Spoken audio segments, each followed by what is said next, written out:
आपट्याची पानं झेंडूची फुलं घेऊन आली विजयादशमी। दसऱ्याच्या आज शुभ दिनी सुख समृद्धी लाभो तुमच्या जीवनी। दसरा सणानिमित्त आपणास आणि आपल्या कुटुंबियांना एनडीटीव्ही मराठीकडून खूप खूप शुभेच्छा। आज दसऱ्यानिमित्त अनेक पक्षांचे दसरा मेळावे होणार आहेत। शिवसेना उद्धव ठाकरे गटाचा आज दादरमध्ये मेळावा होणार आहे। या मेळाव्याची वेळ सायंकाळी 5 वाजता ठेवण्यात आली आहे। यावेळी उद्धव ठाकरे काय बोलतात आणि आगामी महापालिका निवडणुकीच्या पार्श्वभूमीवर कोणती घोषणा करणार याकडे सगळ्यांचे लक्ष लागले। एकनाथ शिंदे यांच्या शिवसेनेचा दसरा मेळावा हा मुंबईमधील नेस्कोस एक्झिबिशन सेंटर या ठिकाणी होणार आहे।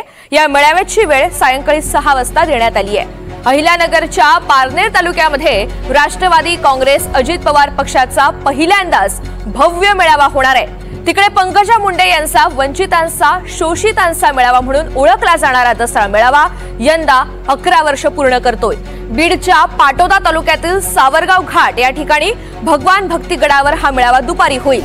दुसरीकडे बीडच्या नारायणगडावर मनोज जरांगे यांचा भव्य दसरा मेळावा होणार आहे। राष्ट्रीय स्वयंसेवक संघाच्या स्थापनेला 100 वर्ष पूर्ण होतात। या पार्श्वभूमीवर दसऱ्याच्या दिवशी आरएसएस कडून आयोजित केल्या जाणाऱ्या कार्यक्रमाला विशेष महत्त्व असेल। तर बंजारा समाजाचा आज वाशिमच्या मानोरा तालुक्यामध्ये पहिल्यांदाच दसरा मेळावा होतोय।